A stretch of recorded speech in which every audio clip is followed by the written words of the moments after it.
Something for men to consider on Women's Day this year. People have a basic need to feel that they've been heard. This goes with both men and women. It is more common for women to feel that their significant men often do not seem to be listening enough. This is something to consider. The basic need to be heard is true both in formal settings and in our daily interactions with those we're closest to. Workers who feel their bosses listen to them show greater commitment and motivation to their jobs. Patients who believe their healthcare providers listen to them are more satisfied with the care they receive and are more likely to adhere to prescribed medical regimens. People who believe their romantic partners listen to them are more satisfied with their relationship and more committed to it. We even like strangers more when they show authentic interest in the casual conversations we have with them.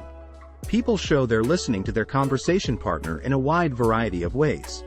However, according to Harvard Business School psychologist Hannah Collins, many of these "I'm listening" signals can be faked. So, the challenge becomes, how do we really know the other person is actually listening to us and not just faking it?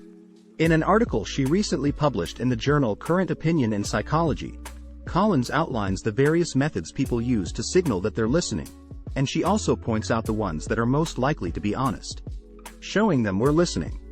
As Collins notes, listening is a complex process. Unlike hearing, which is passive, listening is an active behavior. For instance, you can hear that someone is talking even if you're not paying attention to what they're saying. However, listening requires not only attention but also active processing of the information. That is to say, you need to understand what they said, and that takes effort. Intuitively, this is what listening is all about, paying attention and making the effort to understand. However, Collins points out that there's also a third step to effective listening in day-to-day conversations, namely, showing your conversation partner that you're listening to them. We've all had the experience of feeling the other person isn't listening to us. And when that happens, we quickly lose interest in continuing the interaction. To keep the conversation going, we have to show we're listening to the other person. Cues that are easy to fake. Expressions of listening fall into three categories: non-verbal, paralinguistic, and verbal. Non-verbal cues include body language gestures such as nodding and smiling, which are intended to signal our interest in what the other person has to say.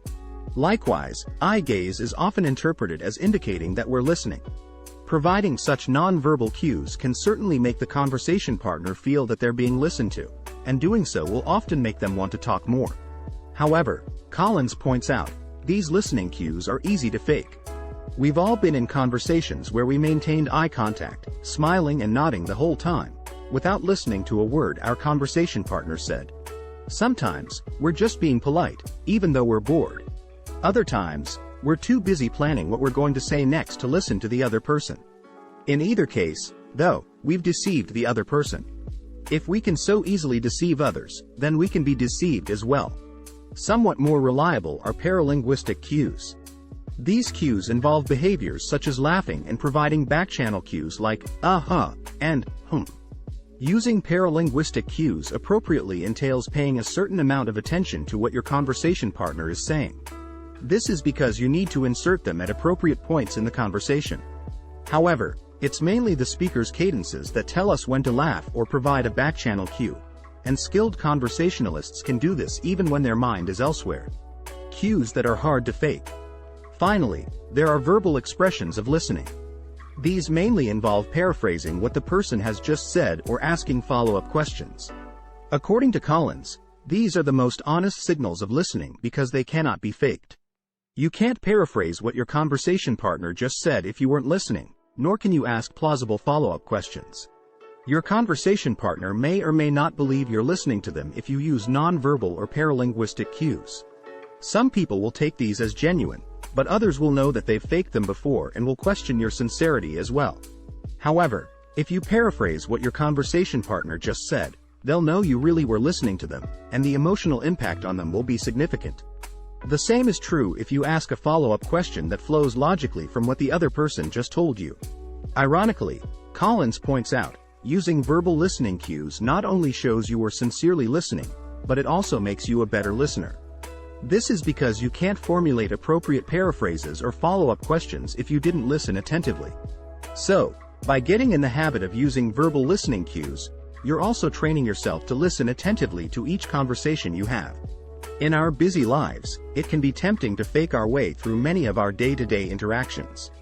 But when we go through the day on autopilot, self-absorbed and ignoring those around us, we end up feeling that our lives are empty and meaningless. Rather, a rich, fulfilling life comes from meaningful interactions with other people. When we show others that we truly care about them, we enrich their lives, and we enrich our own as well. Thank you for watching this video. Have a nice rest of the day.